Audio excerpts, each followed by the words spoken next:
उस कमरे में घड़ी नहीं चलती, वक्त थम जाता है। उत्तराखंड के ऊंचे पहाड़ों के बीच बसा एक शांत और सुंदर गांव था, घनियाल गांव।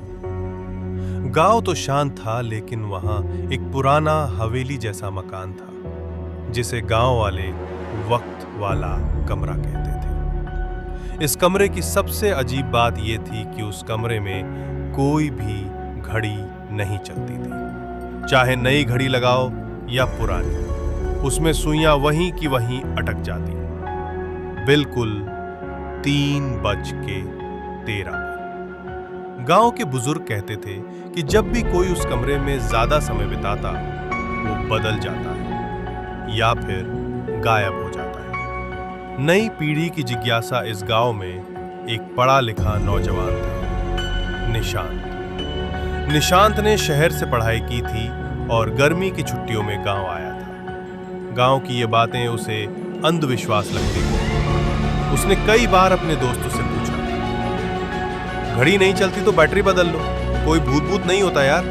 गांव वालों ने उसे समझाया कि उस कमरे में कुछ असामान्य है, लेकिन निशांत को तर्क से जवाब चाहिए।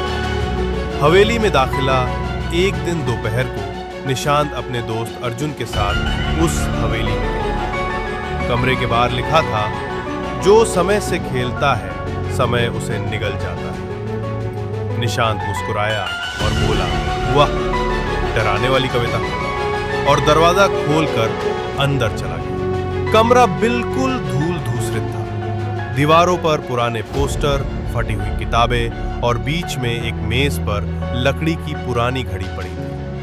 निशांत ने घड़ी को देखा, सुइयां 3:13 पर अटकी थी। अर्जुन ने मोबाइल निकाला और वीडियो रिकॉर्ड करने लगा, लेकिन आश्चर्य की बात यह थी कि मोबाइल की घड़ी भी वहीं रुक गई थी। 3:13, वक्त का थम जाना। अचानक कमरे की खिड़की बंद हो गई और तेज हवा चलने लगी। दीवारों से अजीब सी आवाजें आने लगी। घड़ी की सुइयां घूमी और फिर सब कुछ शांत हो गया। निशांत की आंखें चौड़ी हो गई। अर्जुन गायब था। वो चिल्लाया, अर्जुन, कहां हो तुम? कमरे में कोई नहीं सिवाय उस घड़ी के। मोबाइल भी बंद हो गया था। दरवाजा खुला, लेकिन बाहर वही हवेली नहीं थी, बल्कि एक धुंधली सी दुनिया थी, जिसमें आवाजें थी, छायाएं थी और हर चीज धीमी गति से चल रही थी। एक और समय रेखा। निशांत को लगा जैसे वो किसी और समय में पहुंच गया है। वो दरवाजे की ओर भागा, लेकिन हर दरवाजा उसे उसी कमरे में वापस ले आता।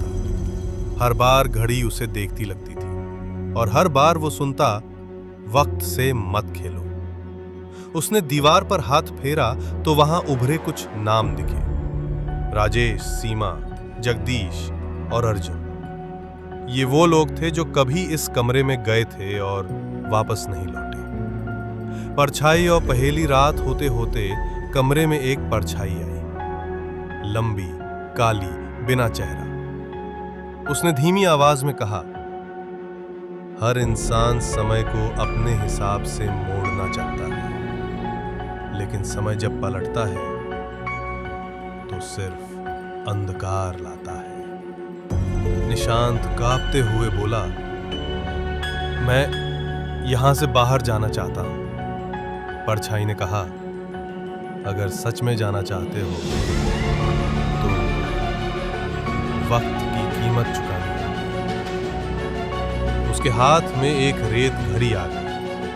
उसे उल्टा घुमाते ही सब कुछ फिर से घूम गया। कमरे की घड़ी फिर 3:13 पर आ गई और इस बार दरवाजा खुला। बाहर वही गांव का रास्ता था, वापसी। लेकिन बदली हुई निशांत गांव लौटा। सब कुछ सामान्य था, लेकिन कुछ अजीब। उसका मोबाइल अब 3:13 से आगे नहीं।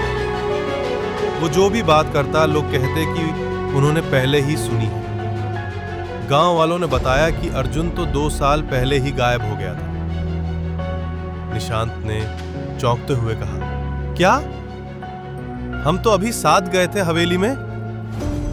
गांव के मुखिया ने उसकी पीठ पर हाथ रखकर कहा, बेटा, तुम्हें शायद समझ नहीं आया। तुम जिस वक्त में हो वो वक्त अब सबके जैसा नहीं है।